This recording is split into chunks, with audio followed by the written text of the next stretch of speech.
Hello दोस्तों, स्वागत है आपका मेरे इस सैनिक समाचार चैनल में।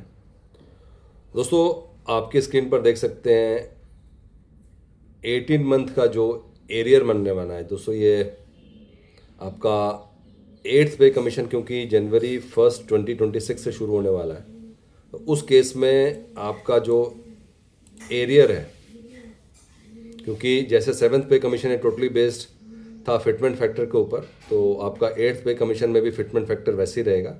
अब ये कितना फिटमेंट फैक्टर होता है वो एरियर जो है आपका उसके बेसिस पे वेरी करेगा। और यहाँ पर आप दोस्तों स्क्रीन पे देख सकते हैं कि लेवल 1 से लेकर लेवल 6 तक का, यार आगे देख सकते हैं तो लेवल 10 तक का जो है एक अप्रॉक्सीमेट एरियर कितना बनेगा अगर हम मिनिमम आपका जो फिटमेंट फैक्टर है वो 1.82 लेके चलते हैं। तो क्योंकि जो भी डिस्कशन चल रही है, ये जो आपका इम्प्लीमेंटेशन है ये आपको जो है 1 जनवरी 2026 से ही लगना है। तो उसके बेसिस पे आप देख सकते हैं कि जो 8 CPC में अगर 1.82 से अगर हम लेवल 1 की भी मल्टीप्लिकेशन करते हैं तो ये आपका जो है 32,760 बन जा रहा है। और अगर हम मंथली इंक्रीज की बात करें तो 18,000 और 32,760 का अगर हम डिफरेंस निकालें तो 14,760 बन रहा है, जो कि अगर इसको 18 से मल्टीप्लाई करते हैं तो हम यहाँ पे बात कर रहे हैं 1.82 फिटमेंट फैक्टर की, जिससे कि एक अप्रॉक्सीमेट आइडिया आ जाएगा कि कितना आपको 18 मंथ का एरियर मिलेगा। उसी तरीके से अगर हम लेवल 2 की बात करें तो इसको भी सेम 1.82 फिटमेंट फैक्टर से आप मल्टीप्लाई कीजिए, तो लेवल 1 और लेवल 2 में आप देख सकते हैं लगभग 1500-1600 का डिफरेंस आ रहा है। और वही आपका जो अगर 18 मंथ ही काउंट करेंगे तो ये लगभग जो है 2,93,000 जा रहा है। अब दोस्तों कितना फिटमेंट फैक्टर होता है और ऑफिशियली क्या क्या डिसाइड होता है वो तो दोस्तों 18 मंथ में जब ये रिपोर्ट प्रेजेंट की जाएगी तब पता चलेगा। लेकिन आप यहाँ पे देख सकते हैं कि जिनका लेवल ज़्यादा है, अगर लेवल 10 की बात करें तो वहाँ पे हम एरियर की बात कर रहे हैं 8 लाख के आसपास। और अगर हम लेवल 1 की बात करें तो वो आपका एरियर जो है 2,65,000।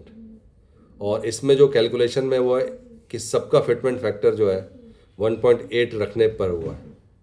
7th पे कमीशन में क्या था कि जो फिटमेंट फैक्टर था वो वेरी था, यानी कि जो लेवल 1 में कुछ और था और जैसे जैसे लेवल बढ़ रहा था उसमें फिटमेंट फैक्टर को वेरिएबल किया गया था, जिसकी वजह से जो है जो सैलरी गैप है लेवल 1 और लेवल 10 का वो काफ़ी ज़्यादा बढ़ गया था। इस बार जो है 8th पे कमीशन में जो एक और बहुत इंपॉर्टेंट पॉइंट जो अंडर डिस्कशन है वो ये है कि जो लेवल 1 और लेवल 10 है इनके बीच का जो सैलरी गैप है वो कम होना चाहिए। तो सबसे पहली चीज़ तो ये है कि फिटमेंट फैक्टर जो है वो अगर सेम रहेगा, फिर भी डिफरेंस यहाँ पे आ रहा है लेकिन अल्टीमेटली एटलीस्ट सबको सेम फिटमेंट फैक्टर से अगर मल्टीप्लाई करते हैं तो कहीं ना कहीं सैलरी गैप को कम करने में हेल्प करेगा। और उसके अलावा दोस्तों जो अभी एरियर की बात है वो भी टोटली डिपेंड करता है आपके फिटमेंट फैक्टर पर। अगर यही 1.92 जाता है तो जो लेवल 1 पे आपका जो फिटमेंट फैक्टर है वो ज़्यादा होगा। और अकॉर्डिंगली जो है ये जैसे जैसे आप आगे बढ़ेंगे वैसे वैसे जो है आपका जो एरियर है वो बढ़ता जाएगा। तो दोस्तों बहुत बड़ा रोल रहेगा फिटमेंट फैक्टर का, और इसीलिए जो है पहली मीटिंग से ही फिटमेंट फैक्टर क्लैरिफाई करने की बात चल रही है।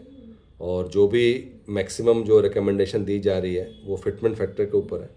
इसके अलावा बाकी अलाउंसेस इंपॉर्टेंट है, बट आप देख सकते हैं क्योंकि ये मल्टीप्लिकेशन फैक्टर है तो इसके बेसिस पर जो है, जो आपका नॉर्मल कैलकुलेशन है और सैलरी में कितने इंक्रीज होना है, 18 मंथ का एरियर कितना मिलने वाला है। और दोस्तों ये जो 18 मंथ का एरियर है ये आपका कोविड वाला नहीं है, क्योंकि ये जो 8 CPC का जो इम्प्लीमेंटेशन टाइम है उसको लेकर ये अप्रॉक्सीमेट टेबल है कि अगर जनवरी से पूरा स्टार्ट होता है तो उस केस में जो आपको 18 मंथ का एरियर है वो लेवल 1 से आप देख सकते हैं लेवल 1, लेवल 2, लेवल 3 और अप टू लेवल 10 का है। और इसमें जो कंसिडरेशंस है वो यही है कि 8th पे commission is anticipated to take effect from January, और जो 7th पे कमीशन की बेसिक पे थी उसी को जो है फिटमेंट फैक्टर से मल्टीप्लाई किया जाए। ये नीचे कंसिडरेशन आप देख सकते हैं। दोस्तों ये था आज का इंपॉर्टेंट अपडेट सभी केंद्रीय कर्मचारियों के लिए, पेंशनर्स के लिए। अगर वीडियो पसंद आए तो लाइक कीजिए, शेयर कीजिए और सब्सक्राइब करना ना भूलें।